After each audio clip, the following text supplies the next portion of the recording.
আসসালামু আলাইকুম বন্ধুরা, টিয়া খানস ফ্যামিলি ব্লগে আপনাদের সকলকে জানাই স্বাগত। বন্ধুরা, আজকে আপনাদের সঙ্গে শেয়ার করব সর্ষে বেগুনের একটি সাবেকি রেসিপি। একেবারে পুরাতন দিনের মতো যেরকম নানি, ঠাকুমা, দিদারা আমাদের রেসিপি বানাতেন বেগুনের, সর্ষে বেগুন, সেইভাবেই কিন্তু বানাবো। সাবেকি আনার একটা ছোঁয়া আছে এই রেসিপিটির মধ্যে। খুবই সামান্য কটা ইনগ্রিডিয়েন্টস ব্যবহার করবো আমি এটার মধ্যে। নানি দাদিদের হাতের ছোঁয়া থাকবে রেসিপিটির মধ্যে। তো বন্ধুরা, রেসিপিটি কিন্তু সিম্পল হলো, গরম গরম ভাতের সাথে খেতে এটা ভীষণ সুন্দর লাগে। তো আপনাদের কাছে রিকোয়েস্ট করছি রেসিপিটি পুরো দেখার জন্য। আর রেসিপিটি যদি ভালো লেগে থাকে অবশ্যই আমার চ্যানেলকে লাইক, শেয়ার, সাবস্ক্রাইব করে আমার সঙ্গে থাকবেন। তো বন্ধুরা, সময় নষ্ট না করে চলুন রেসিপিটি শুরু করা যাক। বন্ধুরা, আজকে আপনাদের সঙ্গে শেয়ার করব মাকড়া বেগুন দিয়ে সর্ষে বেগুন রেসিপি। আর দারুণ টেস্টি হবে রেসিপিটি এবং খুবই সুন্দরভাবে বানাবো, খুব ইজিভাবে বানাবো।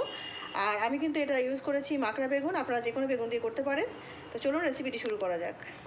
তো বন্ধুরা, সর্ষে বেগুন বানানোর জন্য আমি এখানে 2 চামচ নিয়েছি সাদা সর্ষে, আর 1 চামচ নিয়েছি এখানে কালো সর্ষে বা লাল সর্ষে। আর এখানে আমি দিয়ে দিচ্ছি 4টে কাঁচা লঙ্কা, আর দিয়ে দিচ্ছি কিছুটা আদার টুকরো। তো কাঁচা লঙ্কা, আদা আর সর্ষেটাকে ভালো করে পেস্ট বানিয়ে নেব, নিয়ে রান্নাটাকে শুরু করে দেব। তো বন্ধুরা দেখুন, এখানে আমি সর্ষের পেস্টটা বানিয়ে নিয়েছি। আর এটা পেস্ট করার সময় একটুখানি লবণ ইউজ করেছিলাম এর মধ্যে, দিয়ে সুন্দর করে পেস্ট করে নিয়েছি। লবণ দিলে এটা কিন্তু তেতো হয় না আর সুন্দরভাবে পেস্টও হয়ে যায়। তো চলুন রান্নাটা শুরু করা যাক।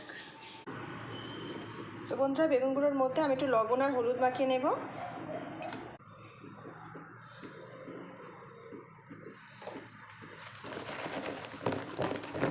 তো বন্ধুরা, দেখতেই পাচ্ছেন বেগুনগুলোর মধ্যে আমি লবণ আর হলুদ মাখিয়ে নিয়েছি।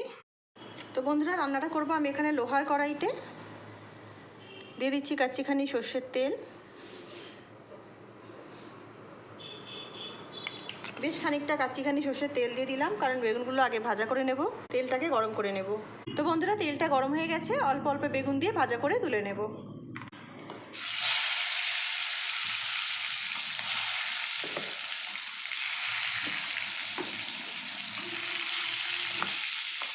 আর দেখতেই পাচ্ছেন বন্ধুরা, বেগুনের পিসগুলো আমি কিন্তু বেশ বড় বড় করেই কেটেছি।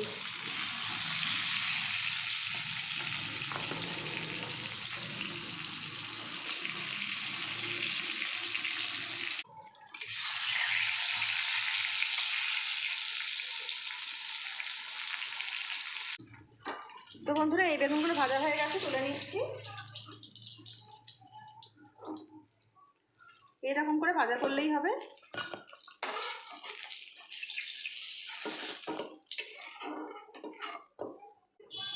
বাকি বেগুনগুলোকে একইভাবে ভাজা করে নেব।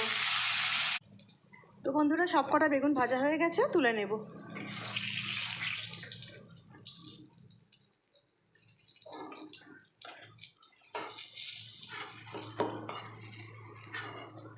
এতে আর এক্সট্রা কোনো তেল দেবো না বন্ধুরা। এই যে অবশিষ্ট তেলটা আছে, এই তেলটাকে ইউজ করে নেব। খুবই অল্প একটু তেল আছে। এতে একটু কালো জিরে ফোড়ন দিয়ে দিচ্ছি। এবারে গ্যাসের ফ্লেমটাকে আস্তে করে এর মধ্যে সর্ষে বাটাটা দিয়ে দেব।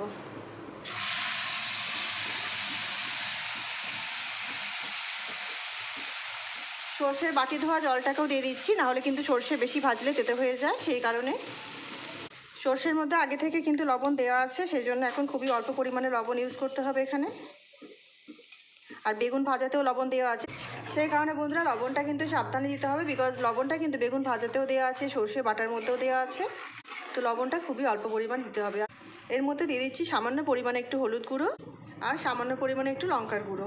এতে তো কাঁচা লঙ্কা বাটা ইউজ করেইছি, তো ঝালের জন্য কিন্তু কাঁচা লঙ্কাই যথেষ্ট। আপনারা চাইলে গুঁড়ো লঙ্কা নাও দিতে পারেন। আমি অল্প একটু দিলাম, জাস্ট একটু হালকা কালারটা আসবে সেই জন্য।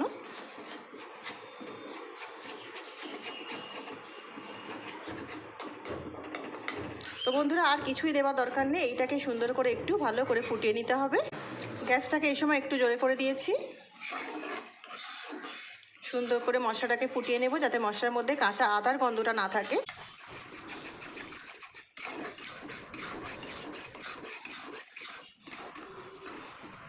তো বন্ধুরা, মশলাটাকে সুন্দর করে কষিয়ে নিয়েছি। এর মধ্যে দিয়ে দেবো জল। আর সর্ষে কিন্তু অতিরিক্ত কষানোর বা ভাজার কোনো দরকার নেই, তাহলে কিন্তু সর্ষে তেতো হয়ে যায়, সেই কারণে কিন্তু বেশি কষানোর দরকার নেই। এটাকে কষিয়ে নিয়েছি, আদার কাঁচা গন্ধটা কেটে গেছে দেখুন। এবারে এর মধ্যে দিয়ে দিচ্ছি জল।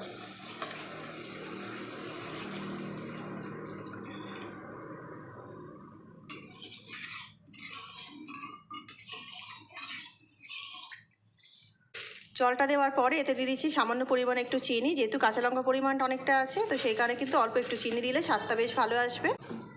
আর এটা কিন্তু একেবারেই নিরামিষ রান্না করছি বন্ধুরা, খুবই টেস্টি হবে আর খুবই সিম্পল রেসিপিটি দেখতেই পাচ্ছেন। এর মধ্যে দিয়ে দিচ্ছি বন্ধুরা 3টে চিড়ে রাখা কাঁচা লঙ্কা, আর এর সাথেই দিয়ে দেবো ভেজে রাখা বেগুনগুলো।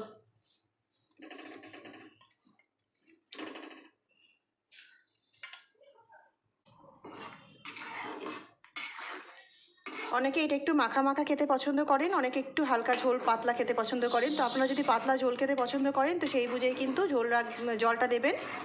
আর যদি মনে করেন যে মাখা মাখা খাবেন তো জলটা কম দিলেও হবে।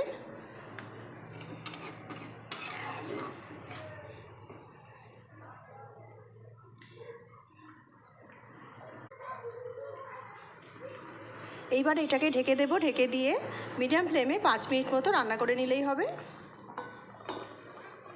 তো বন্ধুরা ফিরে আসছি 5 মিনিট পর। তো বন্ধুরা ফিরে এসেছি 5 মিনিট পর।